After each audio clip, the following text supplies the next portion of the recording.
CM ಆಗಿ DK Shivakumar ನಿನ್ನೆ ಪ್ರಮಾಣ ವಚನವನ್ನ ಸ್ವೀಕಾರ ಮಾಡಾಗಿದೆ. ಸಿಎಂ ಆಗಿ ಪ್ರಮಾಣ ವಚನ ಸ್ವೀಕರಿಸಿದ್ದಾರೆ ಕನಕಪುರದ ಬಂಡೆ ಡಿಕೆ ಶಿವಕುಮಾರ್. ಡಿಸಿಎಂ ಆಗಿ ಪ್ರಮಾಣ ವಚನವನ್ನ ಡಾಕ್ಟರ್ ಜಿ ಪರಮೇಶ್ವರ್ ಅವರು ಸ್ವೀಕರಿಸಿದ್ದಾರೆ. ಸಚಿವರಾಗಿ ಪ್ರಮಾಣ ವಚನವನ್ನ ಹಲವಾರು ಸಚಿವರು ಇಲ್ಲಿ ಸ್ವೀಕರಿಸಿರುವಂತದ್ದು. ಸಿಎಂ ಆಗಿ ಡಿಕೆ ಶಿವಕುಮಾರ್ ನಿನ್ನೆ 4:05 ಪ್ರಮಾಣ ವಚನ ಸ್ವೀಕರಿಸಿದ್ದಾರೆ. ಡಿಸಿಎಂ ಆಗಿ ಡಾಕ್ಟರ್ ಜಿ ಪರಮೇಶ್ವರ್ ಎರಡನೇ ಬಾರಿಗೆ ಡಿಸಿಎಂ ಆಗಿ ಪ್ರಮಾಣ ವಚನ ಸ್ವೀಕರಿಸಿದ್ದಾರೆ. ಡಿಕೆ ಕ್ಯಾಬಿನೆಟ್ ಸೇರಿದ್ದಾರೆ. ಸಚಿವರಾಗಿ ಕೆಎಚ್ ಮುನಿಯಪ್ಪ ಪ್ರಮಾಣ ವಚನ ಸ್ವೀಕರಿಸಿದ್ದಾರೆ. ಹಾಗೆ ಅವರ ಜೊತೆಗೆ ಕೆಜೆ ಜಾರ್ಜ್, ಎಂಬಿ ಪಾಟೀಲ್, ರಾಮಲಿಂಗಾರೆಡ್ಡಿ, ಸತೀಶ್ ಜಾರಕಿಹೊಳಿ, ಕೃಷ್ಣ ಭೈರೇಗೌಡ, ಪ್ರಿಯಾಂಕ್ ಖರ್ಗೆ, ಯುಟಿ ಖಾದರ್, ಈಶ್ವರ್ ಖಂಡ್ರೆ, ಯತೀಂದ್ರ ಸಿದ್ದರಾಮಯ್ಯ ಅವರ ಜೊತೆಗೆ ಭೈರತಿ ಸುರೇಶ್, ಡಾಕ್ಟರ್ ಶರಣ ಪ್ರಕಾಶ್ ಪಾಟೀಲ್ ರಿಂದ ನಿನ್ನೆ ಪ್ರಮಾಣ ವಚನ ಸ್ವೀಕರಿಸಲಾಗಿದೆ. ಡಿಕೆ ಶಿವಕುಮಾರ್ ಅವರ ಜೊತೆಗೆ 13 ಶಾಸಕರು ನಿನ್ನೆ ಪ್ರಮಾಣ ವಚನ ಸ್ವೀಕರಿಸಿರುವಂತದ್ದು. ಲೋಕಭವನದ ಗಾಜಿನ ಭವನದಲ್ಲಿ ನಿನ್ನೆ ಸರಿಯಾಗಿ ಸಂಜೆ 4:05 ಎಲ್ಲ ವರಿಷ್ಠರ ಸಮ್ಮುಖದಲ್ಲಿ ಪ್ರಮಾಣ ವಚನವನ್ನ ಸ್ವೀಕರಿಸಿದ್ದಾರೆ. ಡಿಸಿಎಂ ಡಾಕ್ಟರ್ ಜಿ ಪರಮೇಶ್ವರ್ ಎರಡನೇ ಬಾರಿಗೆ ಇಲ್ಲಿ ಡಿಸಿಎಂ ಆಗಿರುವಂತದ್ದು. ಡಿಕೆ ದರ್ಬಾರ್ ನಿನ್ನೆಯಿಂದ ರಾಜ್ಯದಲ್ಲಿ ಶುರುವಾಗಿರುವಂತದ್ದು. ಬಹಳಷ್ಟು ಸಚಿವ ಸ್ಥಾನದ ಆಕಾಂಕ್ಷಿಗಳಾಗಿದ್ರು. ಅದರಲ್ಲಿ ಯಾರಿಗೆಲ್ಲ ಸಚಿವ ಸ್ಥಾನ ಸಿಗುತ್ತೆ, ಯಾರೆಲ್ಲ ಓತ್ ತಗೊಂತಾರೆ ಅನ್ನುವಂಥದ್ದು ಬಹಳಷ್ಟು ಜನರಿಗೆ ಕುತೂಹಲ ನಿನ್ನೆ ಕೇಳಿತ್ತು. ಒಂದಷ್ಟು ಹೆಸರುಗಳು ನಿನ್ನೆ ಅಧಿಕೃತವಾಗಿ ಫೈನಲ್ ಆಗಿ ಆಚೆ ಬಂದಿತ್ತು. ಆದರೂ ಕೂಡ ಎಲ್ಲೋ ಒಂದ್ ಕಡೆ ಢವ ಡಿಕೆ ಸರ್ಕಾರನಲ್ಲಿ ಯಾರೆಲ್ಲ ಇರ್ತಾರೆ, ಡಿಕೆ ಜೊತೆಗೆ ಯಾರೆಲ್ಲ ಪ್ರಮಾಣ ವಚನ ಸ್ವೀಕರಿಸ್ತಾರೆ ಅನ್ನುವಂಥದ್ದು ಬಹಳ ಕುತೂಹಲವನ್ನ ಕೆರಳಿಸಿದಂತೂ ನಿಜ. ಡಾಕ್ಟರ್ ಜಿ ಪರಮೇಶ್ವರ್ ಗೃಹ ಸಚಿವರಾಗಿ ಖಾತೆ ನಿಭಾಯಿಸ್ತಾ ಇದ್ರು ಸಿದ್ದರಾಮಯ್ಯನವರ ಸರ್ಕಾರದಲ್ಲಿ.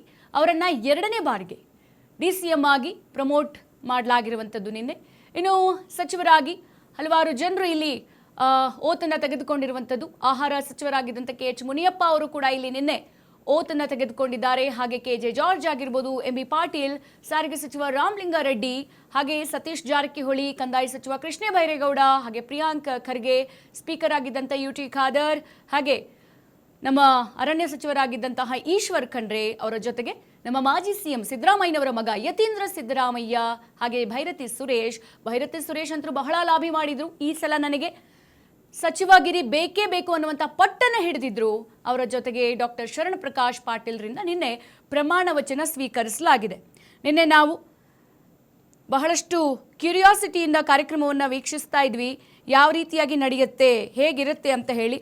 ನಿನ್ನೆ ಒಕ್ಕಲಿಗ, ದಲಿತ, ಲಿಂಗಾಯತಕ್ಕೆ ಸಮನಾಗಿ ಹುದ್ದೆಯನ್ನ ಹಂಚಿಕೆ ಮಾಡಿದ್ದಾರೆ.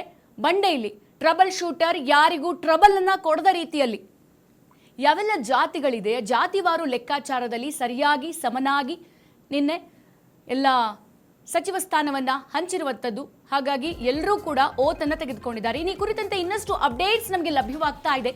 ಮುಖ್ಯಮಂತ್ರಿಯಾಗಿ ಪದಗ್ರಹಣ ಬಳಿಕ ಡಿಕೆ ಶಿವಕುಮಾರ್ ಮೊದಲ ಪೋಸ್ಟ್ ಅನ್ನ ಮಾಡಿದ್ದಾರೆ. ಜನರಿಂದ ಜನರಿಗಾಗಿ ಜನರಿಗೋಸ್ಕರ ಎನ್ನುವಂತ ಸಂದೇಶವನ್ನ ಸಾಮಾಜಿಕ ಜಾಲತಾಣದಲ್ಲಿ ಸಿಎಂ ಡಿಕೆ ಶಿವಕುಮಾರ್ ಪೋಸ್ಟ್ ಮಾಡಿರುವಂಥದ್ದು. ಅದೊಂದೇ ಅಲ್ಲ, ಸುದೀರ್ಘವಾಗಿ ಡಿಕೆಶಿ ಪೋಸ್ಟ್ ಅನ್ನ ಮಾಡ್ತಾ ಇದ್ದಾರೆ. ನನ್ನ ಬದುಕಿನ ಪ್ರತಿಯೊಂದು ಏಳು ಬೀಳುಗಳಲ್ಲೂ ನನ್ನನ್ನು ಹೆಗಲ ಮೇಲೆ ಹೊತ್ತು ಮುನ್ನಡೆಸಿದ ನನ್ನ ಪ್ರೀತಿಯ ಕೋಟ್ಯಾಂತರ ಜನತೆ ಹಾಗೂ ಕಾರ್ಯಕರ್ತರಿಗೆ ನಾನು ನನ್ನ ಅಭಿನಂದನೆಯನ್ನ ಸಲ್ಲಿಸ್ತಾ ಇದ್ದೀನಿ ಎನ್ನುವ ಮುಖಾಂತರ ಎಕ್ಸ್ನಲ್ಲಿ ಟ್ವೀಟ್ ಮಾಡುವ ಮುಖಾಂತರ ಕೃತಜ್ಞತೆಯನ್ನ ತಿಳಿಸಿದ್ದಾರೆ ಸಿಎಂ ಡಿಕೆ ಶಿವಕುಮಾರ್ ಅವರು. ಇದು ಏನಿಲ್ಲಪ್ಪ, ಜನರಿಂದ ಜನರಿಗಾಗಿ ಜನರಿಗೋಸ್ಕರ, ನಂದೇನು ಇಲ್ಲ, ಎಲ್ಲ ನಿಮ್ಮ ಆಶೀರ್ವಾದ. ನೀವು ಓಟ್ ಹಾಕಿ ನಾನು ಗೆಲ್ಸಿದ್ದೀರಾ. ನಾನು ಸಿಎಂ ಆಗಬೇಕು ಅನ್ನುವಂಥದ್ದು ನಿಮ್ಮ ಆಸೆಯಾಗಿತ್ತು. ನನ್ನ ಜೀವನದ ಪ್ರತಿಯೊಂದು ಏಳು ಬೀಳುಗಳಲ್ಲೂ ಧೈರ್ಯ ತುಂಬಿದ್ದೀರಾ, ನನ್ನ ಹೆಗಲ ಮೇಲೆ ಹೊತ್ತುಕೊಂಡು ಮುನ್ನಡೆಸಿದ್ದೀರಾ. ನನ್ನ ಪ್ರೀತಿಯ ಕರ್ನಾಟಕದ ಕೋಟ್ಯಾಂತರ ಜನತೆಗೆ, ಕಾರ್ಯಕರ್ತರಿಗೆ, ಬಂಧುಗಳಿಗೆ ಆಶೀರ್ವಾದದಿಂದ ನಾನು ನಿನ್ನೆ ಲೋಕಭವನದಲ್ಲಿ ಸಿಎಂ ಆಗಿದ್ದೀನಿ. ತಲೆಬಾಗ್ತಾ ನಿಮ್ಮೆಲ್ಲರಿಗೂ ಕೂಡ ಶರಣಾರ್ಥಿ ಎನ್ನುವ ಮುಖಾಂತರ ಎಲ್ರಿಗೂ ಕೂಡ ಇಲ್ಲಿ ಡಿಕೆ ಶಿವಕುಮಾರ್ ಅವರು ಕೃತಜ್ಞತೆಯನ್ನ ಸಲ್ಲಿಸಿರುವಂಥದ್ದು. ನಿನ್ನೆ ನಾವು ನೋಡ್ತಾ ಇದ್ವಿ, ಅವರು ಪ್ರಮಾಣ ವಚನ ಸ್ವೀಕರಿಸ್ತಾ ಇರುವಂತಹ ಸಂದರ್ಭದಲ್ಲಿ ಅಲ್ಲಿ ಎಲ್ಲರೂ ಕೂಡ ಇದ್ರು. ಮೌಲ್ವಿಯವರು ಇದ್ರು, ಕ್ರಿಶ್ಚಿಯನ್ ಇದ್ರು, ಹಾಗೆ ಹಿಂದೂ ಎಲ್ಲ ಸ್ವಾಮೀಜಿಗಳು ಸೇರಿದಂತೆ ಎಲ್ಲ ಸರ್ವ ಸಮಾನ ಧರ್ಮ ಅನ್ನುವಂತೆ ಎಲ್ಲ ಧರ್ಮದವರನ್ನು ಆಹ್ವಾನಿಸಿ ಅವರೆಲ್ಲರ ಸಮ್ಮುಖದಲ್ಲಿ ನಿನ್ನೆ ಡಿ ಕೆ ಶಿವಕುಮಾರ್ ಅವರು ಅಜ್ಜಯ್ಯನ ಹೆಸರಿನಲ್ಲಿ ಪ್ರಮಾಣ ವಚನ ಸ್ವೀಕರಿಸಿರುವಂಥದ್ದು. ಇದು ನಮ್ಮ ಕರ್ನಾಟಕ ಸರ್ಕಾರದಲ್ಲಿ 25ನೇ ಮುಖ್ಯಮಂತ್ರಿಯಾಗಿ ಡಿ ಕೆ ಶಿವಕುಮಾರ್ ಅವರು ನಿನ್ನೆ ಪ್ರಮಾಣ ವಚನ ಸ್ವೀಕರಿಸಿರುವಂಥದ್ದು. ಬಹಳಷ್ಟು ಕುತೂಹಲ ಕೆರಳಿಸಿತ್ತು. ಡಿ ಕೆ ಶಿವಕುಮಾರ್ ಅವರು ಯಾರ ಹೆಸರಲ್ಲಿ ಪ್ರತಿಜ್ಞಾ ವಿಧಿಯನ್ನ ಬೋಧಿಸ್ತಾರೆ, ಹೇಗಿರುತ್ತೆ ಅವರ ಪ್ರಮಾಣ ವಚನ ತೆಗೆದುಕೊಳ್ಳುವಂಥ ಕಾರ್ಯವೈಖರಿ ಅಂತ ಹೇಳಿ ಎಲ್ಲರೂ ಕೂಡ ಎಕ್ಸ್ಪೆಕ್ಟ್ ಮಾಡಿದ್ರು. ಅಜ್ಜಯ್ಯನ ಹೆಸರಿನಲ್ಲೇ ಡಿ ಕೆ ಶಿವಕುಮಾರ್ ಅವರು ಓತ್ ತಗೊಳ್ತಾರೆ ಅಂತ ಹೇಳಿಬಿಟ್ಟು ಹಾಗೆ ಆಗಿದೆ. ಇನ್ನು ಡಿ ಕೆ ಶಿವಕುಮಾರ್ ಅವರು ಓತ್ ತಗೊಂಡ ನಂತರದಲ್ಲಿ ಎಲ್ಲರಿಗೂ ಕೂಡ ಧನ್ಯವಾದವನ್ನು ತಿಳಿಸಿರುವಂಥದ್ದು. ಅಲ್ಲಿ ನನ್ನನ್ನು ನೀವು ಹೆಗಲ ಮೇಲೆ ಹೊತ್ಕೊಂಡು ಮುನ್ನಡೆಸಿದ್ದೀರಾ, ನನ್ನ ಪ್ರೀತಿಯ ಕೋಟ್ಯಾಂತರ ಜನರು ಕಾರ್ಯಕರ್ತರಿಗೆ ಎಸ್ಪೆಷಲಿ ಅವರು ಅಭಿನಂದನೆಯನ್ನು ಸಲ್ಲಿಸಿರುವಂಥದ್ದು. ಸಿಎಂ ಆದ ಬಳಿಕ ಸಾರಾಸಗಟಾಗಿ ಅವರು ಎಕ್ಸ್ನಲ್ಲಿ ಟ್ವೀಟ್ಗಳನ್ನು ಮಾಡ್ತಾಲ ಇದ್ದಾರೆ. ನನ್ನನ್ನು ಹೆಗಲ ಮೇಲೆ ಹೊತ್ತು ಮುನ್ನಡೆಸಿದ್ದೀರಾ ಎಲ್ಲ ನನ್ನ ಪ್ರೀತಿಯ ಕೋಟ್ಯಾಂತರ ಜನರು, ಜೊತೆಗೆ ನನ್ನ ಬದುಕಿನ ಪ್ರತಿಯೊಂದು ಏಳು ಬೀಳುಗಳಲ್ಲೂ ಕೂಡ ನೀವಿದ್ದೀರಾ. ಇವರು ಒಬ್ಬ ವಿದ್ಯಾರ್ಥಿ ಪ್ರಜೆಯಾಗಿ ಬೆಂಗಳೂರಿಗೆ ಕಾಲಿಟ್ಟದ್ದಂಥದ್ದು 46 ವರ್ಷಗಳ ಬಳಿಕ. ನೋಡಿ, ಲಕ್ ಹೇಗೆ ಒಲಿಯುತ್ತೆ ಅಂತ ಹೇಳೋಕ್ಕಾಗಲ್ಲ. ಅವ್ರು ಬಂದಿದ್ದು ಒಬ್ಬ ವಿದ್ಯಾರ್ಥಿ ಪ್ರಜೆಯಾಗಿ ಹಲವಾರು ಏಳು ಬೀಳು ಎಲ್ಲವನ್ನೂ ಅನುಭವಿಸಿ ಎಂಥ ಡಿ ಕೆ ಶಿವಕುಮಾರ್ ನಮ್ಮ ಕರ್ನಾಟಕ ರಾಜ್ಯದ ಶ್ರೀಮಂತ ಮುಖ್ಯಮಂತ್ರಿ ಎಂದೇ ತಪ್ಪಾಗ್ಲಿಕ್ಕಿಲ್ಲ. ಅವರು 1430 ಕೋಟಿ ರೂಪಾಯಿ ಆಸ್ತಿಯನ್ನು ಘೋಷಣೆ ಮಾಡಿರುವಂಥದ್ದು.